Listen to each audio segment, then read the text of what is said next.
হাড়ের মধ্যে টিউমার। আপনাদের বোঝার স্বার্থে একটা ভিডিও আমি দেখাইতেছি, আপনারা হয়তো অনেকেই চিনেন। ওনার ভিডিওটা হচ্ছে রাব্বি ভাইয়ের ভিডিও। রাব্বি ভাইকে হয়তো অনেকেই চিনেন। তো এই ভিডিওটার উদ্দেশ্য হলো যে এই যে মানে বিভিন্ন আপনার আছে না, পেজার আছে না, যে কন্টেন্ট বানায়। তো আমরা বিদেশিরা হয়তো বেশি টাকা পয়সা দিয়ে থাকি। তো ভিডিও বানায় ওরা কী করে এগুলো একটু দেখবেন। তো আসলেও ওদের লাইক কমেন্ট সবই দেন, টাকা পয়সাও দেন, তারপরে ওরা ঠিক মতো কিন্তু দেয় না আমার মনে হয়। তো আসলেও আমরা যে বিদেশি যে পেজার আছি বা আমরা কন্টেন্ট বানাই, আমরা কিন্তু টাকা খাওয়ার জন্য ভাই বানাই না। আমরা কন্টেন্ট বানাই, মানুষ যাই করি, মানুষের পারলে মনে করেন যে হেল্প করি, ঠিক আছে। আমরা বিদেশি, আমরা প্রবাসী, প্রবাস থেকে আমরা টাকা খাওয়ার দান্দাই করি না, পারলে মানুষের সহযোগিতা করি।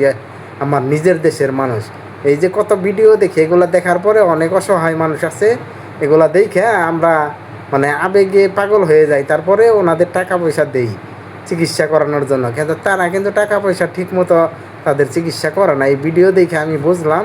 ভিডিওটা আপনারাও দেখেন, দেখলেই বুঝতে পারবেন। এই সমস্ত ভুয়া লোকদের কাছ থেকে দূরে থাকবেন।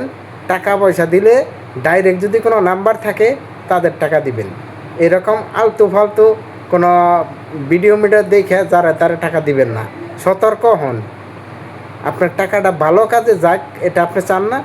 আপনার টাকাটা যে অসুস্থ লোক তার হাতে যায় পড়ুক, এটা চান না। তো যদি এটা চান তাহলে ভিডিওটা দেখলেই বুঝতে পারবেন। আপনারা ভিডিওটা দেখেন প্লিজ, অনুরোধ করতেছি। আমি একজন প্রবাসী। সমস্যা কি আমরা একটু জানি। আপু তোমার সমস্যা বলো।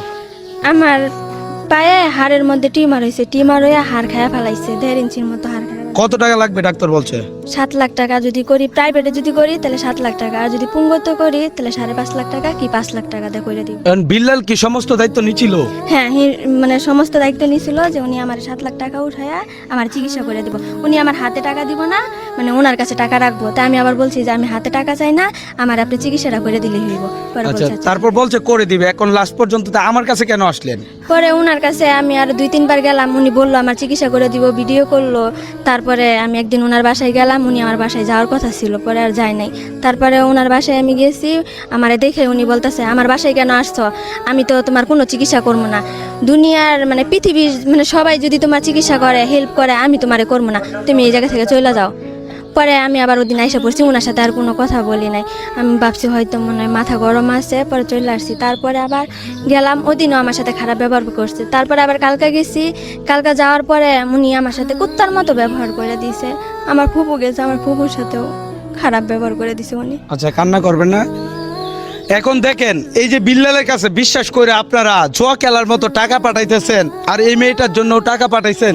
এটা কি মেয়েটার কাছে পৌঁছাইছে কিনা খবর নিছেন কখনো?